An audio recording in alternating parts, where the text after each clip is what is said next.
నమస్కారం. Welcome to I dream. నేను మీ విజిత. ప్రస్తుతం మనతో పాటు ఉన్నారు బ్రహ్మశ్రీ సామవేదం షణ్ముఖ శర్మ గురువు గారు. ఇప్పుడు గురువుగారితో మాట్లాడి మరిన్ని మంచి విషయాలు నేను తెలుసుకొని మీ అందరికి కూడా తెలియజేస్తాను. ఇంకెందుకు ఆలస్యం, ఇప్పుడు గురువుగారితో మాట్లాడేద్దాం. నమస్కారం గురువుగారు. నమస్కారం అమ్మా. గురుగారు, ఋషిపీఠం రజతోత్సవం. రజతోత్సవం అంటే 25 ఏళ్ల పండుగని మనము సెలబ్రేట్ చేసుకోబోతున్నాం. ముందుగా మీకు శుభాభివందనాలు గురుగారు. ధన్యవాదాలమ్మా. గురుగారు, ఋషిపీఠం అనగానే ప్రతి ఒక్కరు కూడా అనుకునేది ఏంటి అంటే, మామూలుగా అమ్మవారి ఉపాసకులు ఇలాంటి వాళ్ళందరూ పీఠాలు పెడుతూ ఉంటారు కదా, వాళ్ళకి సంబంధించిన పూజలు హోమాలు ఇలాంటివి చేస్తుంటారు. దానికి సంబంధించిందేనా ఈ ఋషిపీఠం కూడా అనే ఒక సందేహం ప్రతి ఒక్కరిలో ఉంది. దాని గురించి మీరు వివరణ ఇవ్వండి గురుగారు. ఋషిపీఠం నేను స్థాపన చేసి 25 ఏళ్ళు అయింది కదా. ఆ 25 ఏళ్ల క్రితం నేను అప్పుడు చలనచిత్ర గీత రచయితగా ఉన్నాను. నేను ఆ సమయంలో ఈ ఋషిపీఠం పత్రిక స్థాపించాం. ఇది పత్రిక పేరు, అంతేగాని పీఠం పేరు కాదు. ఇప్పటికీ పీఠం కాలేదు. అది పత్రికకి ఋషిపీఠం అని పేరు పెట్టాను. నేను ఒక మాసపత్రిక ప్రారంభించాలని ఒకటి సంకల్పం కలిగింది. అది కూడా మన సంస్కృతి, భారతీయ సనాతన ధర్మం వీటికి సంబంధించిన పత్రిక ఆరంభించాలని ఒక సంకల్పం కలిగింది. అప్పుడు ఆ పత్రిక పేరు ఋషిపీఠం అని పెట్టడం జరిగింది. అంటే నా దృష్టిలో ఋషిపీఠం అంటే భారతదేశం అని అర్థం. అంటే భారతదేశం ఋషుల పీఠం. పీఠం అనే మాటకు అర్థం ఏంటంటే స్థిరంగా ఉన్న చోటు అని అర్థం. ఋషులు ఎక్కడ స్థిరంగా ఉంటారో అది ఋషిపీఠం. అంటే భారతదేశం అంటేనే ఋషుల దేశం. అది ఋషులు ఇక్కడ శాశ్వతంగా ఉంటూ ఎంతో జ్ఞానాన్ని మనకిచ్చారు. ఆ జ్ఞానాన్ని నేటి తరానికి అనుగుణంగా ఇవ్వాలి అనే ఉద్దేశంతో ఈ పత్రికకి ఋషిపీఠం అని పేరు పెట్టడం జరిగింది. అది భారతీయ మానస పత్రిక అని కూడా కింద ట్యాగ్ లైన్ ఉంటుందమ్మా. ఋషిపీఠం భారతీయ మానస పత్రిక అని స్థాపన చేసాం. 1999లో ఇది స్థాపించడం జరిగినది. అప్పటికి ముందే చెప్పాను కదా, నేను కేవలం ఒక సినిమా పాటల రచయితగా మాత్రమే ఉన్నాను. నా మిత్రుడు ఒక ఆయన ఉన్నారు. ఆయన ప్రింటింగ్ రంగంలో ప్రావీణ్యం ఉన్నటువంటి వారు. ఆయన పేరు ఉపదష్ట శివప్రసాద్ అని. ఆయన నేను కలిసి దీన్ని ప్రారంభించాం. నేను సంపాదకుడిగా, ఆయన ప్రచురణకర్తగా ఇది ప్రారంభించడం జరిగింది. చెన్నైలోనే ప్రారంభించాం. ఆ తర్వాత నేను క్రమంగా ఆధ్యాత్మిక రంగంలో ప్రవచనాలు ఇవన్నీ మొదలయ్యి ఆధ్యాత్మిక గ్రంథాల రచన ఇవి అయినప్పుడు ఈ పత్రిక కూడా విస్తరించింది. అప్పుడు నా ప్రవచనాలు మొదలైనవన్నీ కూడాను ఆడియోస్ గాను పుస్తకాలు గాను తీసుకురావడానికి దానికి ఋషిపీఠం బ్యానర్ కిందే తీసుకొస్తున్నాం. ఋషిపీఠం విస్తరించింది. పత్రికతో పాటు ప్రచురణలు ఇవన్నీ వస్తూ విస్తారమైంది. క్రమంగా దీన్ని ఒక ధార్మిక సేవా సంస్థగా మార్చాలని సంకల్పం కలిగింది. అంటే చారిటబుల్ ట్రస్ట్గా మార్చాం. చారిటబుల్ ట్రస్ట్గా అవ్వడంతో కార్యక్రమాలు మరింత విస్తరించాయి. ఒకవైపు పత్రిక నిర్వహణ, మరోవైపు పుస్తకాల ప్రచురణ, మూడవది ఆడియోస్ మొదలైనటువంటివి వీడియోస్ కూడాను ధ్వనిముద్రికలుగా దృశ్యమాలికలుగా అందించడం చేస్తూ సేవారంగంలోకి విస్తరించాం. సేవారంగం అంటే ధార్మిక సేవా కార్యక్రమాలు చేస్తున్నాం. ముఖ్యంగా సనాతన ధర్మం ఓరియంటెడ్గా చేసుకుంటూ సేవా కార్యక్రమాలు విస్తరించడం. అంటే పేద విద్యార్థులకి ఆర్థిక సహాయం చేయడం. ఈ ఆర్థిక సహాయం చేసేటప్పుడు మత వర్గ ప్రాతిపదిక లేదు, పేదరికం ప్రతిభ ఉన్నటువంటి వారికి మేము ఆర్థిక సహాయం చేయడం ఒకటి. అలాగే వేద పాఠశాలలకి సహాయం చేయడం. మూడవది గోశాలలకి సహకరించడం. ఋషిపీఠానికి స్వయంగా గోశాల ఉంది, కానీ ఇంకా అనేక గోశాలలు నిర్వహిస్తున్న వాళ్ళు ఉన్నారు స్వచ్ఛందంగా, వాళ్ళకి సహకరించడం. అయితే ఇందులో కూడా మరో విశేషం ఏంటంటే ఊరికనే గోశాలలకి ధనం ఇవ్వడమే కాకుండా పంచగవ్య చికిత్స మొదలైనటువంటి గోవు ద్వారా ఇప్పుడు వైజ్ఞానికంగా ఏ అభ్యున్నతులు ఉన్నాయో అది నేటి సమాజానికి తెలియజేయాలనే ఉద్దేశంతో అలాంటి చేస్తున్నటువంటి గోశాలలకు ప్రత్యేకంగా మేము ఆర్థిక సహాయం అందివ్వడం ఒకటి. అదేవిధంగా ఆయుర్వేదంలో ఒక భాగంగా పంచగవ్య చికిత్సా విధానంపై మేము దేశవ్యాప్తంగా పెద్ద సెమినార్ కూడా నిర్వహించడం జరిగింది. ఈ సేవా కార్యక్రమాల్లో ఇలాంటివి చేస్తున్నాం. ఆయుర్వేద వైద్య శిబిరాలు కూడా ఉచితంగా నిర్వహించడం జరుగుతున్నది. అంతేకాకుండా మహాత్ములు చాలామంది పెద్దలు ఈ దేశంలో నేటికి ఉన్నారు. అనేక విద్యల్లో ప్రవీణులైనటువంటి వారు. వారికి ఋషిపీఠ పురస్కారాన్ని అందివ్వడం, ఒక పెద్ద మొత్తంతో వారికి సత్కరించడం ఇవి చేస్తుంటాం ప్రతి ఏడాది. మొట్టమొదటి మేము మల్లాది చంద్రశేఖర శాస్త్రి గారితో ప్రారంభించి అనేక మంది పండితుల్ని, అదేవిధంగా వివిధ రంగాల్లో నిపుణుల్ని, సంగీత రంగంలో గరిమెళ్ళ బాలకృష్ణ ప్రసాద్ గారికి సత్కరించాం. అలాగే శిల్పశాస్త్రంలో గణపతి స్థపతి గారికి మేము పురస్కారం ఇవ్వడం జరిగింది. ఇలా అనేక రకాలుగా చేస్తున్నాం. ప్రతి ఏడాది పురస్కార సభ కూడా జరుగుతుంటుంది. మునుపు చెప్పినట్టు ఆయుర్వేద వైద్య శిబిరాలు, పేద విద్యార్థులకు ఆర్థిక సహాయం, అదేవిధంగా ప్రకృతి పరిరక్షణ విషయంలో కూడా ఋషిపీఠం ద్వారా చేయవలసింది చేస్తున్నాం. పర్యావరణ కాలుష్యం మొదలైనవి లేకుండా ప్రకృతి పరిరక్షణ, చెట్లు పెంచడంపై ఒక అవగాహన కలిగించడం, ఇలాంటి సేవా కార్యక్రమాలన్నీ ఋషిపీఠం ద్వారా జరుగుతూ ఉంటాయమ్మా. ఇలా విస్తరించాను ఋషిపీఠాన్ని. అలా ఋషిపీఠం సంస్థ 1999లో ప్రారంభం, ఇప్పటి వరకు అలా విస్తరిస్తూ వస్తుంది. ఈ సందర్భంగా 25 ఏళ్ళు పూర్తయ్యాయి ఈ ప్రస్థానంలో. ముఖ్యంగా అనేక రకాల వ్యాపార పత్రికలు వస్తున్నాయి. వ్యాపార పత్రికలు అంటే అర్థం వ్యాపారం కోసం పత్రికలు, వ్యాపార సమర్థన కలిగిన పత్రికలు అంటే అర్థం ఏంటంటే వ్యాపార ప్రకటనలు మొదలైన పత్రికలు వస్తుంటాయి. అయితే మనది ధార్మిక పత్రిక అయింది, ఒక సాంస్కృతిక పత్రిక. నేను దీన్ని భక్తి పత్రిక, ఆధ్యాత్మిక పత్రిక అనను, సాంస్కృతిక పత్రిక అంటాను. అంటే సంస్కృతికి సంబంధించినటువంటి పత్రిక ఇది. అంటే భారతీయ సంస్కృతి మనది. అయితే భారతీయ సంస్కృతి అనే మాట ఎత్తగానే అది ఆధ్యాత్మికము, ధార్మికము అనే భావం కలుగుతుంది. అంతేగాని మన సంస్కృతి కళలుగా, విద్యలుగా చాలా విస్తరించింది. ఆ అవగాహన కలిగించాలన్న ఉద్దేశంతో ఈ పత్రిక ద్వారా అది క్రమంగా మేము బైలింగ్యువల్ మ్యాగజైన్ చేసాం. చెన్నై నుంచి హైదరాబాద్కి తీసుకొచ్చేటప్పటికల్లా భారత ఋషిపీఠం అనే భారత శబ్దం కూడా దానికి జత చేయడం జరిగింది. ఆ తర్వాత దీని ద్వారా ఇప్పుడు బైలింగ్యువల్ అంటే ఇంగ్లీషు తెలుగు రెండూ వస్తుందమ్మా. దీని ద్వారా ఇప్పుడు ప్రస్తుతం ప్రపంచవ్యాప్తంగా సనాతన ధర్మం ఏ విధంగా ఉన్నది, కొన్ని చోట్ల దీన్ని ఆనందించే అంశాలు జరుగుతున్నాయి, కొన్ని చోట్ల బాధపడే అంశాలు జరుగుతున్నాయి. రెండింటిని ప్రజలకు తెలియజేయడం జరుగుతుంది. విశ్వవ్యాప్తంగా ఉన్నటువంటి సనాతన ధర్మ విషయాలను కూడా ఇందులో చెప్తూ ఉన్నాము. అదేవిధంగా మనది విజ్ఞాన దేశం, విద్యల దేశం. ఇది బాగా తెలుసుకోవాలి. కేవలం విశ్వాసాల దేశం కాదు, విద్యల దేశం, విజ్ఞాన దేశం. విజ్ఞానము, విద్యలే మన సంస్కృతి, మన ధర్మం, మన పరంపర. ఇది నా యొక్క ప్రగాఢమైన విశ్వాసం. అందుకే ఒక మతము, ఆధ్యాత్మికత మొదలైన వాటి కంటే విద్యా విజ్ఞానం అనే విషయమే నేను ప్రాధాన్యం ఇస్తాను. ఎందుకంటే మన ఋషులు వేదాలు మొదలుకొని అన్ని గ్రంథాల్లో విద్యలనే అందించారు. పైగా మనకు అష్టాదశ విద్యలని చెప్తూ మొట్టమొదటి 4 వేదాలు, తర్వాత పురాణము, న్యాయము, మీమాంసము, శిక్ష, వ్యాకరణ, ఛంద, నిరుక్త, జ్యోతిష, కల్ప, వేదాంత, ఇలా శాస్త్రములన్నీ కూడా విద్యలనే పేరుతున్నాయి. ఈ విద్యలు కేవలం నమ్మకాల మీద, ఊహల మీద ఏర్పడినటువంటివి కావు. ఇవి సాధన మీద, సత్యం మీద ఆధారపడినవి. ఈ విషయాలు నేటి తరానికి ఏ విధంగా అందించాలి అనేటటువంటి ఒక ప్రణాళిక వేసుకొని ఋషిపీఠం ద్వారా మేము ఆ పని చేస్తున్నాం. ఆ పని చేస్తూ 25 ఏళ్ళైంది. ఈ విద్యలు వ్యాప్తి చేస్తున్నాం. దీనిలో అనేక మంది పండితులు, అది మన తెలుగువారే కాకుండా ఇతర భాషల వారు, ఇతర దేశాల్లో ఉన్నవారు కూడా మన సంస్కృతిపై చేసిన పరిశోధనలు, వాటిని తెలుగు, ఇంగ్లీష్ భాషల్లో మేము అందిస్తున్నాం. అనేక మంది పెద్దలు రచనలు చేస్తున్నారు. ఇందులో పెద్ద పెద్ద వాళ్ళు కూడాను ఇందులో రచన చేయడం మాకు ఆనందం. ముఖ్యంగా ఋషిపీఠం అంటే ఒక ప్రామాణికమైన పత్రిక అని ఒక భావం నెలకొని ఉన్నది. ఆ ప్రామాణికతని, ఆ స్టాండర్డ్ని మేము కాపాడుకుంటూ వస్తున్నాం మొదటి నుంచి.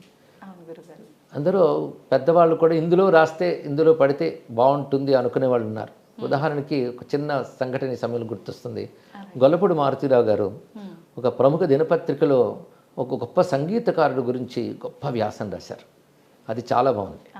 నేను ఆయనకు ఫోన్ చేసి, ఇది చాలా బాగుందండి, మా పత్రికలో దీన్ని పునర్ముద్రణ చేసి ఫలానా పత్రిక సౌజన్యంతో వేద్దాం అనుకుంటున్నాం, మీ అనుమతి కావాలని అడిగాను. అంటే ఋషిపీఠంలో ముద్రించదగ్గ స్థాయి ఉందా నా రచనకి అన్నారు ఆయన. అంత పెద్దవారు, స్థాయి గల రచయిత మాట అన్నారంటే ఋషిపీఠంపై వారికి ఉన్న సద్భావం అలాంటిది. అలాంటి పెద్దలు, పండితులు ఎందరో ఋషిపీఠానికి మంచి రచనలు చేశారు, చేస్తున్నారు. ఇది తృప్తిగా సాగుతోంది ఈ ప్రయాణం కూడాను. అందుకు ఈ ఉత్సవాన్ని, పండుగను చేస్తున్నాం. ఈ సమయంలో ఇంతవరకు జరిగినవన్నీ ఒక్కసారి పునశ్చరణ చేసుకోవడం, తర్వాత చేయబోయే వాటికి పురోగమించడం, ఈ రెండే ఉత్సవాల వెనకాల ఉన్నటువంటి ఉద్దేశం. దీన్ని మేము 4 రోజుల కార్యక్రమంగా తలపెట్టాం. ఇది ఈ మే నెలలోనే 23, 24, 25, 26 తేదీల్లో ఈ 4 రోజులు కూడాను మన హైదరాబాద్లో కింగ్ కోటి ప్రాంతంలో ఉన్నటువంటి భారతీయ విద్యాభవన్లో జరగబోతున్నాయి. మొదటి రోజు ఉదయం కార్యక్రమాలు కాకుండా మధ్యాహ్నం 3 గంటలకు కార్యక్రమం ప్రారంభమవుతుంది. అంటే గురువారం 23వ తేదీన అది వేదసభ. ఈ వేదసభ కూడా ఒక ప్రత్యేకమైనది. అంటే 4 వేదాల్లోనూ పండితులు వస్తున్నారు. 4 వేదాల్లో ముఖ్య భాగాలు ఆ రోజు పఠనం చేస్తారు. ఒక వేదంలో కూడా ఘనపాఠి, క్రమపాఠి, పదపాఠి, సంహితాపాఠి అంటూ వివిధ రకమైనటువంటి తరగతులు ఉంటాయి. ఆ పండితులందరినీ మేము పిలుస్తున్నాం. పిలిచి వాళ్ళకి సత్కారం చేయడం జరుగుతున్నది. అదేవిధంగా వారు వేద పఠనం చేస్తూ ఉంటే అది వినడం కూడా దివ్యమైన అనుభూతి, అది కూడా జరుగుతుంది. ఇది మొదటి రోజు కార్యక్రమం. అందులో వేదంలో అత్యంత పెద్దవారైన వారికి విశేష సన్మానం చేయబోతున్నాం. ఎందుకంటే మన సంస్కృతి అంతటికీ మూలాధారం వేదం. వేదం నుంచే మిగిలినవన్నీ వచ్చాయి కనుక ముందు వేదానికి సత్కారం చేసుకుంటున్నాం. రెండవ రోజు గంగావతరణం మనకు నృత్య రూపకాన్ని ప్రదర్శిస్తున్నాం. ఇది నేను చాలా కాలం క్రితం, సుమారు 20 ఏళ్ల క్రితం రాశాను. అది ముందుగా మద్రాసులోనే ప్రదర్శింపబడింది. వెంపటి చినసత్యం గారి శిష్యురాలు సత్యప్రియారమణ అనేవారు దీన్ని కొరియోగ్రఫీ చేశారు. ఇది మొదట ప్రదర్శించినప్పుడు వెంపటి చినసత్యం గారు ఉన్నారు, వారు వచ్చారు అక్కడికి ఆ సభకి. అది కూడా ఆనందించదగ్గ అంశం. దానిలో ముఖ్య అతిథిగా ఎస్పి బాలసుబ్రహ్మణ్యం గారు, తర్వాత కె విశ్వనాథ్ గారు మొదలైన వారు కూడా ఉన్నారు. మొదట చెన్నైలోను, తర్వాత వివిధ ప్రాంతాల్లో ప్రదర్శింపబడింది. కానీ మళ్ళీ ఇప్పుడు ఋషిపీఠం ఆ కార్యక్రమాన్ని మళ్ళీ సత్యప్రియారమణ గారి నృత్య దర్శకత్వంలోనే ప్రదర్శించబోతున్నారు. సుమారు 40 పైన నృత్య కళాకారులు ఇందులో పాల్గొంటున్నారు. గొప్ప కార్యక్రమం. అప్పటికిప్పటికి ఏంటంటే సాంకేతికంగా చాలా మార్పు వచ్చింది కనుక ఆ సాంకేతిక పరిజ్ఞానం కూడా వినియోగిస్తూ వేదిక మీద గంగ అవతరించడం చూపించాలని ఒక గొప్ప ప్రయత్నం జరుగుతుంది. ఇందులో సాహిత్యము, సంగీతము, నృత్యము 3 ఉంటాయి. అదేవిధంగా మన సంస్కృతి, మన విద్యలు కూడా దీన్ని బట్టి తెలుస్తుంటుంది. గంగావతరణలో ఉన్న ఆంతర్యాలు ఇవన్నీ కూడా నేను అప్పుడు రాసినది ఇప్పుడు సంగీత నృత్య రూపకంగా ప్రదర్శింపబోతున్నాం. ఇది 24వ తేదీన జరుగుతుందమ్మా. 25వ తేదీన శివపదం అనే కార్యక్రమం ఉంది. ఈ శివపదం ప్రస్తుతం ప్రపంచవ్యాప్తంగా ప్రసిద్ధి చెందింది. సంగీతంగాను నృత్య రూపంలో కూడా జరుగుతున్నాయి. నేను శివపదం అనే పేరుతో 1000కి పైగా కీర్తనలు రాశాను. వాటిని పెద్దలందరూ స్వరపరిచారు. అందులో ముఖ్యంగా గరిమెళ్ళ బాలకృష్ణ ప్రసాద్ గారు ఎక్కువ పాటలు స్వరపరిచారు. వారే ఇప్పుడు పాడబోతూ ఉన్నారు 25వ తేదీన. ప్రతి పాటకి నా వ్యాఖ్యానం కూడా ఉంటుందమ్మా. అది 3వ రోజు కార్యక్రమం. ఇక 26వ తేదీన ఆత్మీయ సభ అని ఒకటి చేశాం. అంటే ఋషిపీఠం ఇంతవరకు సాగిన ప్రస్థానంలో ఎంతమంది దీనికి సహకరించారు, దీని వెనక ఉన్నారు, ఇప్పటికీ ఎవరెవరు దీనిలో ప్రధానమైన పాత్ర వహించారు, వారందరికీ కూడా ఈ సమయంలో సత్కరించుకోవడం, ఋషిపీఠం సాధిస్తున్న వాటిని తెలియజేయడం, ప్రవచనంతో కూడా కలిపి చేస్తున్న కార్యక్రమం 26వ తేదీ. ఇది 4 రోజుల కార్యక్రమం మనం భారతీయ విద్యాభవన్లో జరుపుకుంటున్నాం. ఇందులో ఋషిపీఠ ప్రస్థానం అంతా తెలియబడుతుంది. అంతేకాదు ఋషిపీఠం విస్తరిస్తున్న దశలో ప్రస్తుత సాంకేతిక పరిజ్ఞానాన్ని కూడా వినియోగించుకోవడం జరుగుతుంది. ముఖ్యంగా ఆన్లైన్ ఎడ్యుకేషన్ అనేది ఋషిపీఠం ప్రస్తుతం చేస్తున్న గొప్ప అంశాల్లో ఒకటి. దీనికి ఋషి విద్యాభ్యాసం అని పేరు పెట్టారు. ముందే చెప్పినట్లుగా మన విద్యల దేశం అని అవగాహన నేటి తరానికి కలిగించడం కోసం ఈ ఋషి విద్యలు అంటే నిజానికి భారతీయ విద్యలు, వాటిని అందించడం కోసం విద్యాభ్యాసం ప్రారంభించాం. ఈ విద్యాభ్యాసంలో కూడా అనేక రకాల విభాగాలు ఉన్నాయి. ఒకటి ధృవజ్ఞానం అని పెట్టాం. ధృవజ్ఞానం ఫర్ చిల్డ్రన్, పిల్లల కోసం అనమాట. ప్రపంచవ్యాప్తంగా విద్యార్థులు ఉన్నారు దీనిలో. ఇది ఇంగ్లీష్లోనూ ఉంటుంది. పిల్లలందరూ కూడాను చదువుకోవడానికి గాను సనాతన ధర్మాన్ని ఒక కరికులం చేసి స్టడీ మెటీరియల్ తయారు చేసాం మేము. దాని ప్రకారంగా పిల్లలకి చెప్పడం జరుగుతుంది. 6 లెవెల్ కోర్స్ ఇది ఇక్కడ. ఇది ఇప్పటికీ అనేక మంది ఉత్తీర్ణులయ్యారు, అనేక బ్యాచ్లు తయారయ్యాయి.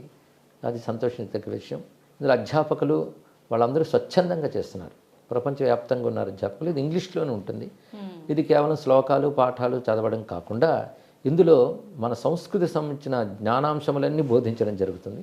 అదేవిధంగా భారతీయ చరిత్ర, పరంపర, అసలు చరిత్ర ఇది చెప్పడం జరుగుతుందమ్మా. అలాగే రామాయణ భారతాల గురించి నిజమైన అవగాహన ఇందులో కల్పించడం జరుగుతుంది. కేవలం స్టోరీలు చెప్పడమే కాకుండా అది ఎలాగ అప్లై చేసుకోవాలి అనే దాన్ని కూడా చెప్తున్నాం. అలాగే పర్సనాలిటీ డెవలప్మెంట్ కూడా మన సంస్కృతి ఎలా సహకరిస్తుందో కోర్సులుగా చెప్పడం జరుగుతుంది. ఆనందకరమైన అంశం ఏంటంటే ఇందులో చదువుకున్న పిల్లలు చక్కగా భాషను ఉచ్చరిస్తున్నారు, సంస్కారాలు నేర్చుకుంటున్నారు. అది ఆనందించదగ్గ అంశం. అంతేకాదు ఇప్పుడు తరంలో ఐక్యూ చాలా బాగుంది కనుక వాళ్ళు చక్కగా గ్రహించడమే కాకుండా తిరిగి ప్రజెంట్ చేస్తున్నారు. అందుకే ఈ పిల్లల కోసం రామాయణాన్ని ఒక ప్రత్యేకంగా తయారు చేసి వాల్మీకి రామాయణం ప్రధానంగా పెట్టుకుని రామాయణ ఫర్ యంగర్ జనరేషన్ అని చేస్తే అది వాళ్ళ ఆధ్వర్యంలో మంచి పుస్తకంగా కూడా విడుదలైంది. అలాగే భారతంలో విదురునీతి అనేది తీసుకుని ఇప్పటి జనరేషన్కి అది ఎలా పర్సనాలిటీ డెవలప్మెంట్ కోర్సుగా పనికొస్తుంది అనేది ఇంగ్లీష్లోనూ పుస్తకంగా తీసుకురావడం జరిగింది. అనేక మంది విద్యార్థులు ఇందులో ఉత్సాహంగా పాల్గొంటున్నారు. ఏడాది విద్యార్థుల సంఖ్య పెరుగుతుంది. ఇది ఆనందించదగ్గ అంశం. ఇది ఒక విభాగం. ధృవజ్ఞానం అని పేరు పెట్టాము మేము. ధ్రువుడు చిన్నవాడే కదా, ఎందుకంటే సనాతన ధర్మం పెద్దవాళ్ళకి రిటైర్ అయిన వాళ్ళకి అనుకుంటాం, కానీ సనాతన ధర్మంలో హీరోలు అందరూ చిన్నపిల్లలే. ప్రహ్లాదుడు, ధ్రువుడు, మార్కండేయుడు, ఋషులందరూ చిన్నవాళ్లే కదా. అది పురాణం.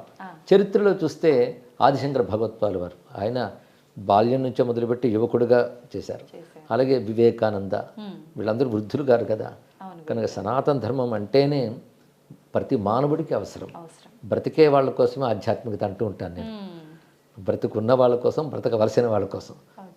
అందుకోసం నిజమైన జీవితం ఆధ్యాత్మిక జీవితమే. మిగిలినవన్నీ కూడాను అజ్ఞానపు జీవితాలే. ఆధ్యాత్మిక జీవితం అంటే చేతిలో దీపం పెట్టుకుని నడవడం. ఆధ్యాత్మిక లేని జీవితాలు అంటే చీకట్లో నడవడం. ఆధ్యాత్మిక సరైన దిశని నిర్దేశిస్తుంది, మార్గాన్ని చూపిస్తుంది. అందుకే ఆ విధంగా మన పెద్దలు అలాగే చెప్పారు. ఇప్పుడు అందుకోవడం కూడా అందుకుంటున్నారు. అది ధృవజ్ఞానం ఆ విధంగా విజయం సాధిస్తుంది. ఇక రెండవది లెర్న్ గీత అని కోర్స్ ఉంది మాకు. ఇది కూడా ఇప్పుడు ఎన్నో బ్యాచ్లు తయారయ్యాయి. అంటే గీతలో ఉన్న 700 శ్లోకాలు కంఠోపాఠం చేయడమే కాకుండా అర్థసహితంగా తెలుసుకోవడం ఒకటి దీనిలో విశేషం. అది కూడా 700 శ్లోకాలు వరుసగా కాకుండా దీన్ని 4 సెగ్మెంట్స్ కింద విభాగం చేసాం. అది కూడా భగవద్గీతలో కొన్ని అధ్యాయాలు తీసుకొని ఒక్కొక్క సెగ్మెంట్లో కొన్ని అధ్యాయాలు చొప్పున, అది వరుసగా ఉండవు, దేనికదే కంప్లీట్ అయ్యేటట్టు చేసామన్నమాట. అంటే కర్మ, భక్తి, జ్ఞానం 3 మార్గాలు ఒక సెగ్మెంట్లో తెలిసిపోవాలి. అలాగే 4 సెగ్మెంట్లోనూ దేనికదే పరిపూర్ణమయ్యేటట్టు తయారు చేసాం. దాని పేర్లు కూడా జగద్గురు, అదేవిధంగా యోగేశ్వర, గీతాచార్య, అక్షర బ్రహ్మ అని 4 పేర్లు పెట్టామని. దాంట్లో కూడా అనేక మంది విద్యార్థులు ఉన్నారు. 7 ఏళ్ల వయసు నుంచి 75 ఏళ్ల వయసు వరకు విద్యార్థులు ఇందులో ఉన్నారు. అది ఆనందించదగ్గ విషయం. వీళ్ళు శ్లోకాల పుస్తకం చూడకుండా చెప్పగలరు, తప్పు లేకుండా చదువుతారు. కొంతమంది అయితే అర్థాన్ని కూడా చెప్తారు. పూర్తి మెమరైజ్ చేసే వాళ్ళకి గోల్డ్ మెడల్స్ కూడా ఇచ్చాం మేము. అదేవిధంగా ఇందులో విద్యార్థులు ప్రత్యేకించి గణపతి సత్యనారాయణ స్వామీజీ వారు వరల్డ్ వైడ్ చేస్తున్నటువంటి భగవద్గీత కాంపెయిన్లో కూడా గోల్డ్ మెడల్ అందుకున్న వారు ఉన్నారు. ఇది కూడా ఆనందించదగ్గ విషయం. ఇది లెర్న్ గీత కోర్స్. ఇది ఇక మూడవది వచ్చేటప్పటికల్లా సంస్కృత విద్యాభ్యాసం. ఎందుకంటే మన సంస్కృతం, సంస్కృతి రెండు విడదీయలేనివి. మన విద్యలు, మన విజ్ఞానాలు సంస్కృత భాషలోనే ఉంది. సంస్కృతం ఒక్కటే ఈ దేశంలో అన్ని రాష్ట్రాన్ని కలపగలదని నా భావం. ఎందుకంటే ఏ రాష్ట్రానికి ఆ రాష్ట్రం విడివిడి భాషలు ఉన్నప్పటికీ కూడాను మనందరికీ ఒక కామన్ లాంగ్వేజ్ ఏదంటే సంస్కృతమే. కనుక ఈ సంస్కృత విద్యను నేర్పడం కోసం అది కూడా మేము ఆధునిక పద్ధతుల్లో నేర్పుతున్నాం. అంటే ఇప్పుడున్న జనరేషన్ స్పీడ్ని అర్థం చేసుకుంటూ వాళ్ళు మిగిలిన చదువుకుంటూనే సంస్కృతం నేర్చుకోవాలి కనుక దానికి తగ్గట్టు కరికులం చేస్తే ఇందులో కూడా చాలామంది బాలురు మొదలుకొని యువకుల వరకు, వృద్ధుల వరకు కూడా విద్యార్థులు ఉన్నారు సంస్కృత విద్యాభ్యాసం. ఇంకొకటి గురుభ్యో నమః అని నా ప్రవచనాలనే స్టడీ మెటీరియల్గా చదువుతున్న వాళ్ళు చాలామంది ఉన్నారు ఇందులో. ఇలా ప్రధానంగా ఈ 4 రకాల విద్యను మేము వ్యాప్తి చేస్తున్నాం. అది కూడా ఋషిపీఠం తరపున జరుగుతున్నటువంటిది. ఇలా ఋషిపీఠం విస్తరిస్తుంది, ఇంకా ఇంకా విస్తరించబోతుందని కూడా తెలుస్తున్నది. కనుకనే సారాంశం ఏమిటంటే ఋషిపీఠం ఇది ఉపాసనలు, పూజలకి సంబంధించింది కాదు. ఇది కేవలం జ్ఞాన ప్రచారానికి ఇది ఒక ఆఫీస్. ఇది అందుకని పీఠం కాదు. నిజానికి పీఠం అంటే దేశం, భారతదేశం ఋషిపీఠం. ఎప్పుడు నేను అదే చెప్తుంటాను, భారతదేశం అంటే ఋషుల పీఠం. ఈ అసలు భారత్ అనే శబ్దమే వేదం నుంచి వచ్చింది. అగ్నిమిచ్చధ్వం భారత అని వేదంలో ఉంది. కనుక ఋషులు భారత శబ్దంతో ఈ దేశాన్ని పిలిచారు. అందుకే భరతవర్షే భరతఖండే అంటూ ఉంటాం. అందుకే ఋషులు ఇచ్చిన విజ్ఞానాన్ని ఆర్ష విజ్ఞానం అంటారు. దాన్ని అందించడమే ఋషిపీఠం యొక్క ఉద్దేశం. ఆ వ్యాప్తిలో అనేక మంది పెద్దల సహాయ సహకారాలన్నీ లభిస్తున్నాయి. ప్రజాదరణ ఉన్నది. ఋషుల యొక్క అనుగ్రహం, భగవంతుడి యొక్క ఆశీర్వాదంగా నేను భావిస్తానమ్మా. నిజంగా మీ మాటలు వింటుంటే ఈ పత్రిక గొప్పతనం అనేది కళ్ళకు కట్టినట్టుగా తెలిసిపోతుంది గురువుగారు. పత్రిక చదవడం ఒక ఎత్తు అయితే అదంతా మీ మాటల్లో వినడం నిజంగా నా అదృష్టంగా భావిస్తా గురుగారు. మరొక విశేషం ఏంటంటే భారతదేశంలో ఆదిశంకరులు ప్రతిష్ఠించిన గొప్ప పీఠాలు మనకున్నాయి. అలాగే ఇంకా మహాత్ములు పెట్టిన పీఠాలు ఉన్నాయి. అవి ఒకవైపు తపస్సు, అనుష్ఠానం ద్వారా ధర్మాన్ని రక్షిస్తాయి, మరొకవైపు జ్ఞాన ప్రసారం కూడా చేస్తాయి.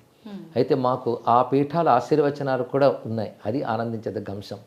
ముఖ్యంగా ఋషిపీఠంలో కాంచీ యతీంద్రులు శ్రీ శంకర విజయేంద్ర శాస్త్రి వారి ఇంటర్వ్యూలు కూడా ప్రచురణమయ్యాయి.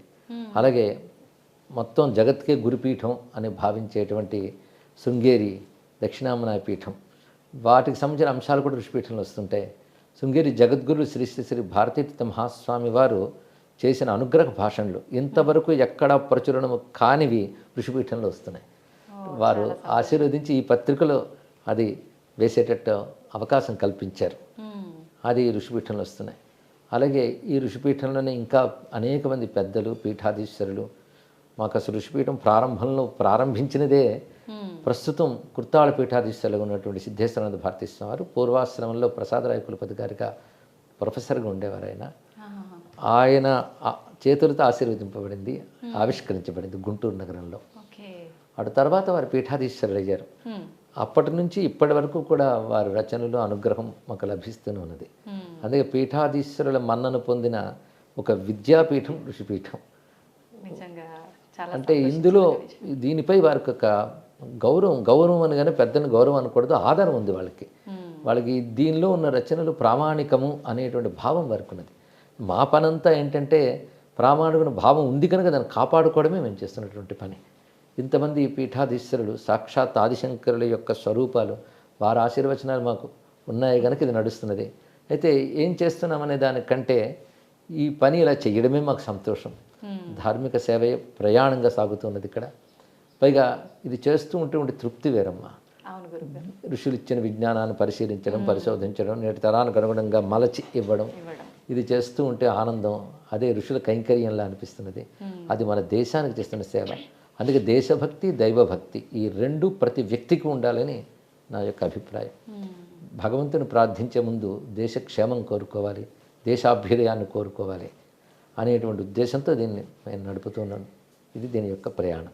సంతోషం గురుగారు. నిజంగా నేటి తరానికి మన సంస్కృతి సాంప్రదాయాలు సనాతన ధర్మ విలువలు చాలామంది తెలియదనే చెప్పాలి. ఋషిపీఠం పత్రిక ద్వారా నిజంగా తెలియని వాళ్ళందరికీ తెలిసే అవకాశం ఉంది గురుగారు. దీనివల్ల నిజంగా ధన్యవాదాలు గురుగారు. సంతోషమ్మా, ధన్యవాదాలు.